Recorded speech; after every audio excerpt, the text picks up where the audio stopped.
पत्र का जवाब दो। प्रेम पत्र परमेश्वर अपने पुत्र के लहू से, क्रूस की शाही से, क्रूस की कलम से, पुत्र के लहू से लिख करके, पुत्र के लहू की शाही बना करके अपने हृदय की पटियाओं पर इस पत्र को लिख करके उसने हमें भेजा है। और वो चाहता है हम में से कोई भी नाश न हो, अनंत जीवन पाए। क्या उस परमेश्वर को हम अपना जीवन सौंप सकते हैं? प्रेम और कुछ नहीं चाहता, प्रेम एक उत्तर चाहता है। अगर आज इस वचन को हमने सुना है, हम उसका इनकार नहीं करें, अपने जीवन को उसको सौंप दें। गांधी ने जब इस वचन को सुना, जब इस वचन को उसने पढ़ा, मात्र आंखों से फूट फूट कर वो रोने लगा, क्योंकि प्रेम स्थायी है। विवेकानंद ने इसीलिए, अगर जिस किसी ने विवेकानंद को पढ़ा है और विवेकानंद को समझा है, विवेकानंद ने कहा, हे परमेश्वर, तू ही संसार के अंदर अंतिम युग में अंतिम अवतार लेकर प्रेमावतार के रूप में मुक्तिदाता प्रभु यीशु मसीह के द्वारा इस पृथ्वी पर आ गया। विवेकानंद साहित्य, उसका चौथा भाग, उसका 7वां अध्याय, और लिखता है, हे परमेश्वर, तुझ तक पहुंचने के लिए प्रभु यीशु मसीह में जो प्रेम तूने प्रकट किया, वही एकमात्र मार्ग है जिससे मनुष्य इस संसार से निकल करके उस स्वर्गीय राज्य में प्रवेश कर सकता है। परंतु वो तेरा प्रेम एक नंगी और खड़ी हुई तलवार है स्वर्ग और नरक के बीच में।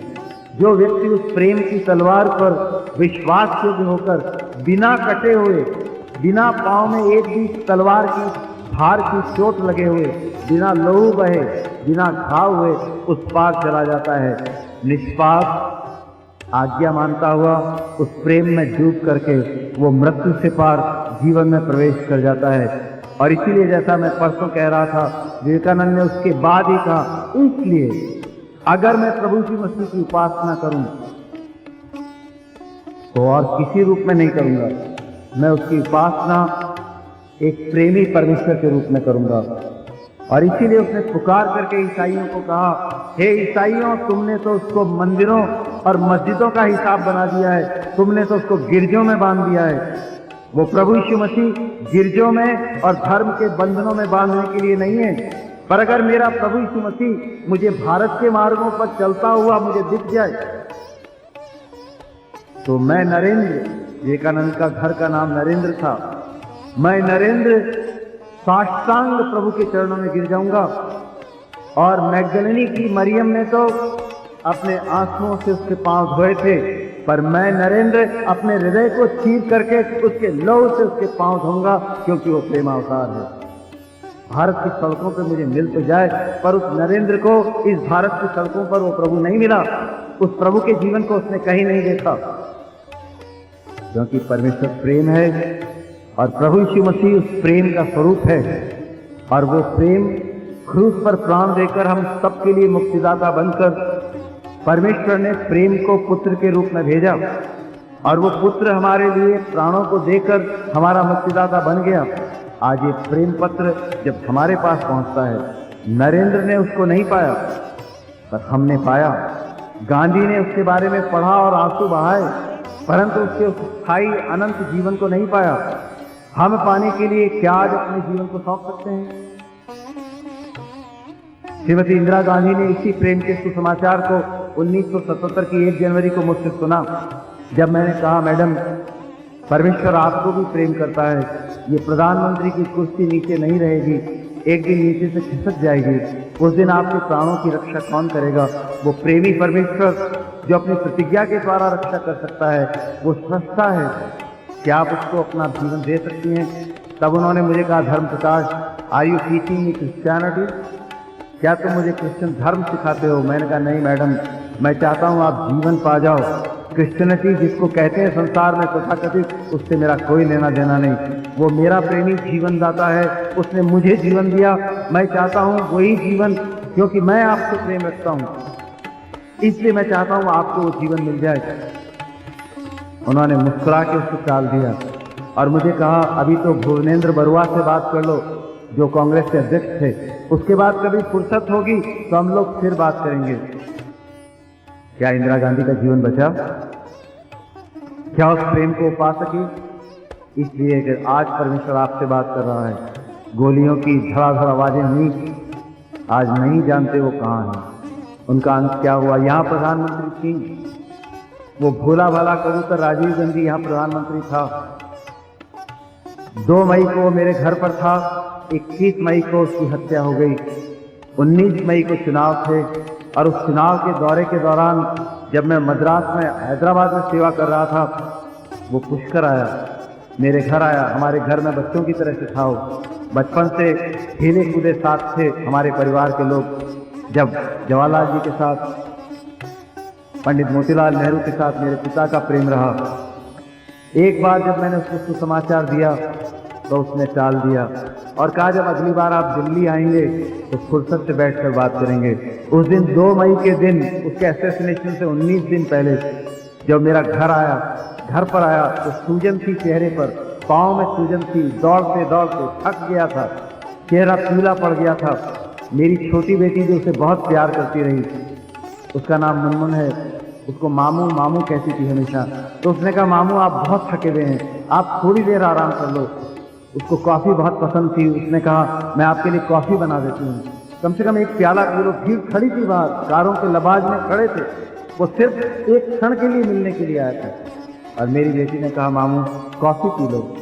कि नहीं बेटा, मैं 26 मई को आऊँगा, मैं 26 मई को फुर्सत से 15 मिनट आधा घंटा बैठूंगा यहाँ से, घर में बैठ के बातें करेंगे, तब तक भाई साहब भी आ जाएंगे। तब मेरी बेटी ने चलते चलते कहा था मामू क्यों इस पॉलिटिक्स और चुनाव के अंदर अपना नाश कर रहे हो, मामू क्यों नहीं उस प्रभु के पास आ जाते हो जो आपको शांति देगा।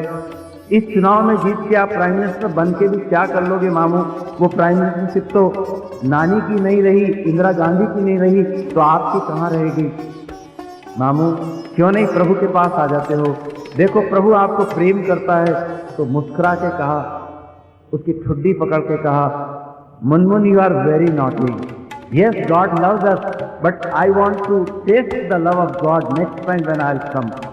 क्या राजीव गांधी को नेक्स्ट टाइम का समय मिला? क्या उसने उस प्रेम को टेस्ट कर लिया? अगर आज आपको मौका मिल रहा है, आप इनकार करेंगे? आप भी कहेंगे अगली बार मैं परमेश्वर के प्रेम को चखूंगा? वो प्रेम नया बना देता है, वो प्रेम पुराने को बदल देता है, सब कुछ स्थायी कर देता है। इसलिए आज मैं आपको निमंत्रित करता हूँ, क्या आप उस प्रेम को चखना चाहते हैं?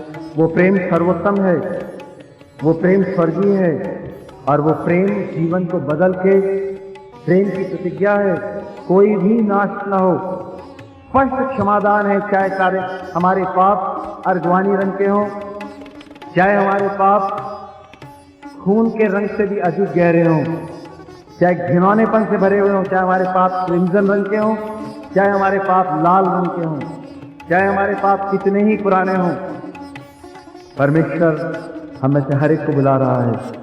आज दिन भर में आपने क्या किया है, तो आप पाएंगे कुछ अच्छा नहीं किया।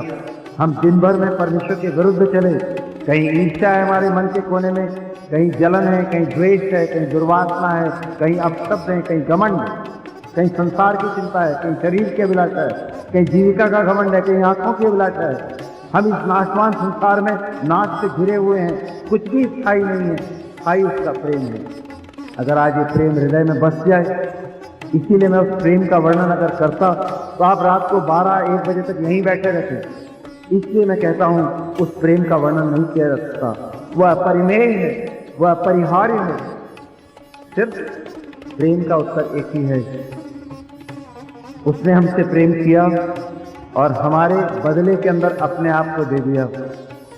अगर आज हम उससे प्रेम रखते हैं तो अपने आप को उसके लिए दे दें, इससे उत्तम और कुछ नहीं हो सकता।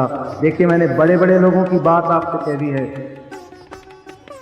महात्मा गांधी राष्ट्रपिता, उनकी आत्मकथा पहला ग्रंथियों 13 अध्याय से शुरू होती है। पहला अध्याय आत्मकथा का कुरिन्थियों का 13 अध्याय है। उनको पता नहीं प्रेम को उन्होंने जाना कि नहीं जाना, और वो अनंत मोक्ष, पापों से क्षमा और अनंत जीवन उनको मिला या नहीं मिला, परमेश्वर जानता है। विवेकानंद ने कहा प्रभु यीशु मसीह और कोई नहीं है, वो प्रेमावतार है। और उसने कहा अगर वही प्रभु मुझे भारत में मिल जाए तो मैं अपना हृदय छीन कर उसके चरणों को धोऊंगा। क्या उसने उस प्रेम को जाना? और अगर नहीं जाना तो भटक गया, फिर आशा नहीं है। परंतु अगर जाना तो निश्चय ही उसको पा लिया होगा। क्या उस प्रेमावतार के पास आप आना चाहते हैं? श्रीमती गांधी ने इनकार कर दिया, राजीव गांधी ने टाल दिया, और बहुत लोग टाल देते हैं। आप मत टालिए। मैंने कितने सालों तक टाला था। 1953 में हॉस्टल के उस कमरे के अंदर मैंने पहली शाम उस आवाज को सुना था, जब उसने मुझे पुकार के कहा था, मैं वही हूँ जिसको तू बचपन से ढूंढ रहा है। मैं घबरा गया। मैंने सोचा कोई स्वर्गदूत बोल रहा है, मैंने सोचा कि कोई देवता बोल रहा है। मैं दौड़ करके प्रिंसिपल के पास गया। मैंने कहा कोई मुझसे बात करता है। जब मैं पर्वतोपदेश पढ़ रहा था, उसने मुझे पादरी के बिशप के पास भेज दिया। बिशप ने कहा जब तक क्रिश्चियन नहीं बनोगे तुम बाइबल नहीं समझ सकते। मैंने कहा हेट टू बी क्रिश्चियन। ईसाई बनने से मुझे घृणा होती है। मैं तो जीते परमेश्वर को ढूंढ रहा हूँ। मुझे बताओ ये पर्वतोपदेश में जिसका वर्णन है, और जब मैं इसको पढ़ रहा हूँ और वो जो मुझसे बात कर रहा है, क्या वो प्रभु यीशु मसीह ही परमेश्वर है? उसके पास कोई उत्तर नहीं। मैं उस प्रभु को जो प्रेमी प्रभु है ढूंढ रहा था। कितने साल तक मैं उससे भटका रहा। गिरजों में मैंने ढूंढा, ईसाइयों के घरों में मैंने ढूंढा, नगरी नगरी, द्वार द्वार, गली गली, कंदरा कंदरा मैंने उसको ढूंढा। श्रीमद् भगवत गीता में ढूंढा, कुरान शरीफ में ढूंढा। उस प्रेमी परमेश्वर को मैं ढूंढ रहा था। और वो कहाँ मिलता? वो तो क्रूस पर मिलता है। क्योंकि क्रूस से हटके वो प्रेमी परमेश्वर कहीं नहीं मिलता। क्योंकि क्रूस ही पर अपना प्राण दे करके उसने अपने प्रेम को सिद्ध किया। और इसीलिए जब उसने कहा अब से मैं तुम्हें दास नहीं मित्र कहूंगा, उसने मुझे भी यही कहा, यस आई लव यू धर्म प्रकाश। हाँ धर्म प्रकाश, तू मेरा पुत्र है, मैं तुझसे प्रेम रखता हूँ। तू मुझसे कब तक भागेगा? तू कब तक मुझसे विरोध करेगा? कब तक तू मुझे सताएगा? मैंने कितनी बार उसको मारा, कितनी बार उसको पीटा। उसके नाम से जो कोई आया मैंने उसको मारा।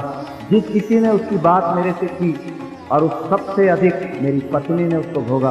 वो उस प्रभु के प्रेम को चाक चुकी थी। वो मेरे जीवन में आई और उसी के अंदर मैंने उस प्रभु के प्रेम को 18 साल तक बराबर परख करके देखा। उस प्रेम के कारण मैं उस प्रभु के मसीह के चरणों में आया, क्योंकि मैंने उस प्रेम की पत्री को अपने जीवन के हृदय में बसा कर रख लिया। अगर आज परमेश्वर आपको कहता है जो कोई विश्वास करे नाश न हो परंतु अनंत जीवन पाए, तो क्या हम पुकार के कह सकते हैं परमेश्वर उस जो कोई में मैं भी हूँ?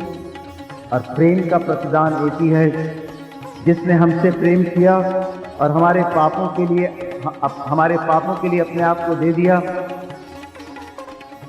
जब हम उससे प्रेम करते हैं तो उसका जीवन पाने के लिए अपने आप को उसे दे दें। क्या आप प्रेम के बदले के अंदर उसको उत्तर देके कह सकते हैं, हाँ परमेश्वर तेरे प्रेम को जो प्रभु यीशु मसीह में तूने मेरे लिए सिद्ध किया है, ताकि मैं नाश नहीं हूँ। जब मैं अपने जीवन में पाता हूँ तो बुराइयाँ, लालसाएं, सांसारिकता और चिंताएं, मुझे इस सांसारिकता और चिंताओं से निकाल। परंतु परमेश्वर तेरा प्रेम जो स्थायी है, तेरा प्रेम जो सिद्ध है, और तू ही ने अभी प्रतिज्ञा देकर के कहा कि जब वो प्रेम आमने सामने आएगा तो हम उसको आमने सामने देख लेंगे, हम सिद्धता के साथ उसको देख लेंगे, क्योंकि प्रेम स्थायी है। क्या हम अपने जीवन को सौंप सकते हैं? और कोई उत्तर नहीं है। इस संसार के भवसागर से, इस महाविनाश से बचना है तो न कोई धर्म बचाएगा, न कोई धर्म के कर्म बचाएंगे, न कोई ज्ञान बचाएगा। उसका प्रेम पत्र जो उसने लिखा है और अपने लहू से लिखा है, उसने इस प्रेम पत्र के उत्तर में एक जवाब दे दीजिए, हाँ परमेश्वर मैं आता हूँ, हाँ परमेश्वर मैं अपना जीवन तुझे सौंपता हूँ, हाँ परमेश्वर तेरा प्रेम स्थायी है और संसार के सारे संबंध अस्थायी हैं। एक दिन इस संसार में मैं भी नहीं रहूँगा, परंतु अगर तेरे प्रेम का जीवन मुझे आज परमेश्वर मिल जाता है तो जैसे प्रेम स्थायी है वैसे ही वो मोक्ष और उद्धार जो तेरे प्रेम के द्वारा मुझे मिलता है, वो प्रेम भी मेरे जीवन में स्थायी हो जाएगा उस मोक्ष के साथ। आइए अपने स्वरों को झुका लें प्रार्थना में। अगर वो आपसे बात कर रहा है, अगर उसके प्रेम ने आपको कहीं छुआ है, अगर उसका प्रेम वचन कहता है और परमेश्वर का प्रेम, मसीह का प्रेम हमें विवश कर देता है, प्रार्थना में अपने स्वरों को झुका लें आदर से, बहुत भक्ति भावना के साथ। उस क्रूस पर जो पीड़ा उसने सही की, इस प्रेम को सिद्ध करने के लिए उस पर थोड़ा सा मनन करें। जब हम पापी ही थे तब परमेश्वर ने हमसे प्रेम किया, हमें प्रेम किया, नाश नहीं किया, और प्रेम करके अपने आप को उस क्रूस की श्रापित मृत्यु के लिए दे दिया, ताकि हम में से कोई भी नाश न हो, अनंत जीवन प्राप्त करे। के पास आएगा, मैं उसे किसी प्रकार नहीं निकालूंगा। उसने प्रतिज्ञा की है, देख मैंने तेरा चित्र खोदकर अपनी हथेलियों पर बना लिया है। उसने कहा है, क्योंकि मैंने तुझसे प्रेम रखा है, इसलिए जैसे लोबान की थैली वैसे मैं तेरे हृदय के बीच में बसना चाहता हूँ। अगर वो प्रेमी आज आपको पुकार रहा है, शिकारे की नहीं, और कह रहा है, हे मेरे प्रिय आ मेरे पास आ जा, मैं तुझे शांति दूंगा, मैं तुझे जीवन दूंगा। उसी ने प्रतिज्ञा करके कहा है, तुझे कौन इस संसार में छुएगा, मैंने तुझे अपनी आंखों की पुतली में बसा लिया है। अरे हम कैसे तुच्छ हैं, हम कैसे नाशवान हैं, हम कैसे दुष्ट लोग हैं, पर वो परमेश्वर कहता है, तू कितना ही दुष्ट हो, तू कितना ही पापी हो, क्योंकि मैं तेरा सृष्टा हूँ, मैं तुझे प्रेम करने के अलावा कुछ कर ही नहीं सकता। I ought to love you, मैं तुझे प्रेम ही करूँगा और कुछ नहीं करूँगा। इसीलिए प्रेम करके मैंने तुझे अपनी आंखों की पुतलियों में बसा लिया है। हे मनुष्य, तुझे कौन छुएगा, तू मेरे हृदय में बसा हुआ है, इसीलिए मैं तेरे दरवाजे पर खटखटा रहा हूँ। क्या अपने दिल के दरवाजे को खोलेगा और खोल करके कहेगा, हाँ प्रभु मेरे दिल के हृदय के दरवाजे में आ जा, अंदर वास कर मेरे भीतर आकर के, क्योंकि वो हमसे प्रेम करता है। इसलिए अभी उद्धार का समय है, जब आप उसकी प्रेम की आवाज़ सुन रहे हैं, जब उसके प्रेम ने कहीं आपके हृदय को छू लिया है, जब कहीं आत्मा के अंदर उस प्रेम की पहचान आ रही है। सारे प्रेम यथार्थ हैं, असत्य हैं, सारे प्रेम सिर्फ स्वार्थों पर आधारित हैं, परंतु परमेश्वर चाहता है उसका निष्पाप, निष्कलंक, उसका स्थायी प्रेम आप प्राप्त कर लें, वो प्रेम जो जीवन देता है। प्रार्थना में झुकते हुए अपने आप को उस प्रेम में सौंप दीजिए। कहिए, परमेश्वर तेरा प्रेम विवश करता है। उसने कहा, इससे बड़ा प्रेम कोई नहीं कि कोई अपने मित्रों के लिए प्राण दे। इसलिए परमेश्वर तूने मुझे आज से मित्र कहा है, तूने मेरे पापों के बोझों को उठा लिया ताकि वे फिर से कभी प्रकट ना हो। मैं अपने जीवन को तुझे सौंप देता हूँ। प्रार्थना करके सौंप दीजिए। धन्यवाद करते हैं इस अद्भुत कार्य के लिए, धन्यवाद करते हैं वचन का बीज जो हमारे हृदय में डाला गया है वो स्थायी बन जाए, और हम जान सकें कि जब हम पापी ही थे तब प्रभु हमारे लिए मरा ताकि हम में से कोई नाश न हो, अनंत जीवन पाए। वो हमारे उद्धार का मार्ग है, वो तेरे प्रेम की शुद्धता है। तो धन्यवाद करते हुए तेरे चरणों में आते हैं, तेरे भक्तों को तेरे हाथ में सौंप देता हूँ। पिता, तूने कहा तुम्हारे आंसुओं को मैंने अपनी कुप्पी में छिपा कर रखा है। तूने प्रतिज्ञा दी, मैंने तुम्हारे चित्रों को अपनी हथेलियों में बना लिया है। हे पिता, ये तेरे प्रिय लोग तेरी हथेलियों में बसे रहें, तू इनको देखता रहे, तेरी दृष्टि इन पर लगी रहे। कोई शत्रु शैतान अब जीवन की इस यात्रा में जो विश्वास की दौड़ है, इनको कहीं गिरने न दे। पिता, इनकी रक्षा कर। मैं इन्हें तेरे पवित्र वचन के हाथों में और तेरे आत्मा के अधिकार में सौंप देता हूँ, ताकि तेरे वचन के द्वारा और तेरी आत्मा की सहभागिता में ये दिन और दुगनी चौगनी प्रगति करते हुए, हे परमेश्वर, तेरे राज्य के संभागी हों। तेरा प्रेम इनके जीवन में स्थायी बना रहे। धन्यवाद सहित इस विनती को मांगते हैं।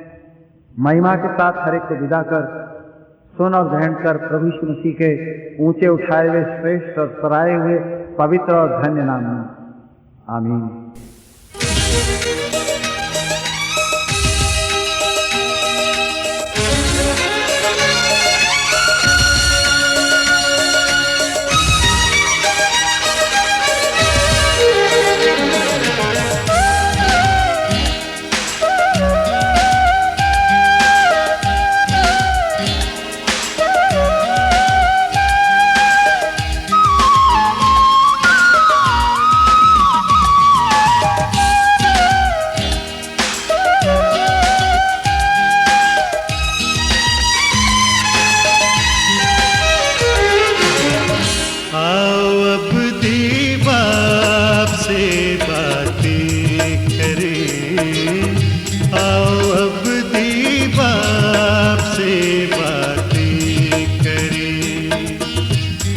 अपनी हम मुनाजात करें, पेश अपनी हम मुनाजात करें।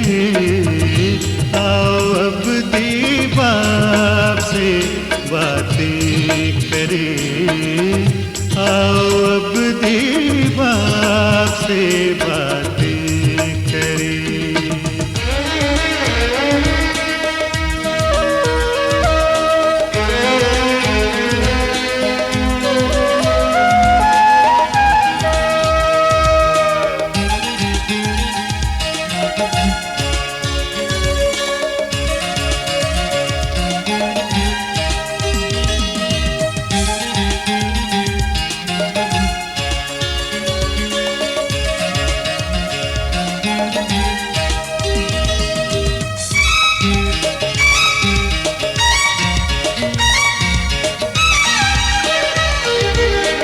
दरमियाँ पर्दा था जो हट चुका,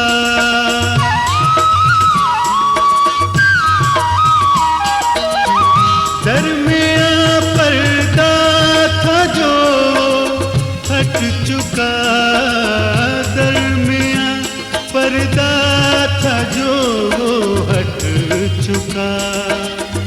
आओ अब उससे मुलाकातें करें, आओ अब उससे मुलाकातें करें। पेश अपनी हम मुनाजातें करें, पेश अपनी हम मुनाजातें करें। आओ अब दीवार से बातें करें, आओ अब दीवार से बातें करें।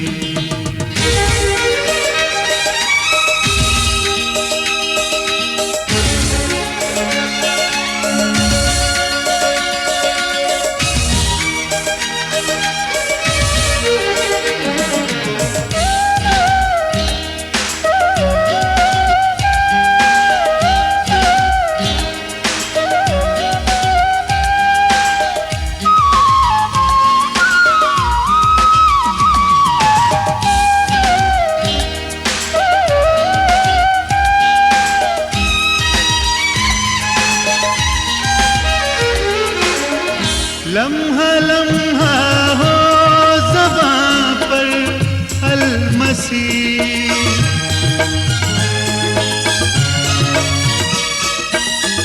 लम्हा लम्हा हो ज़बां पर अलमसी, लम्हा लम्हा हो ज़बां पर अलमसी।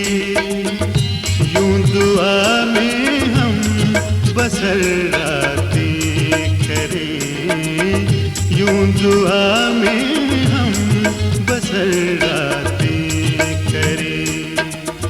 पेश अपनी हम मुनाजातें करें, पेश अपनी हम मुनाजातें करें।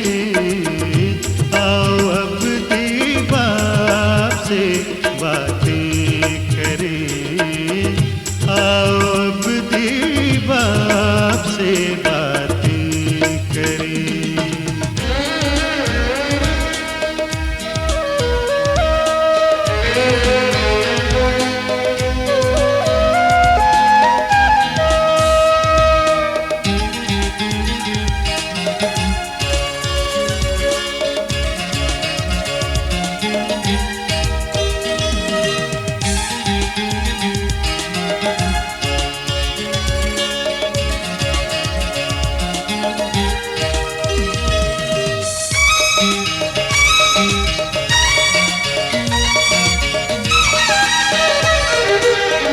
लो पयामे शम्स देता हूँ तुम्हें,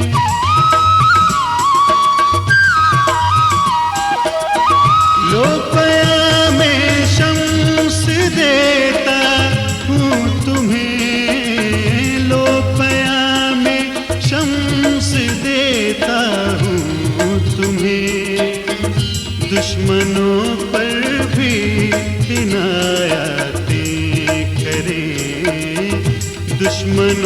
पर भी इनायतें करे।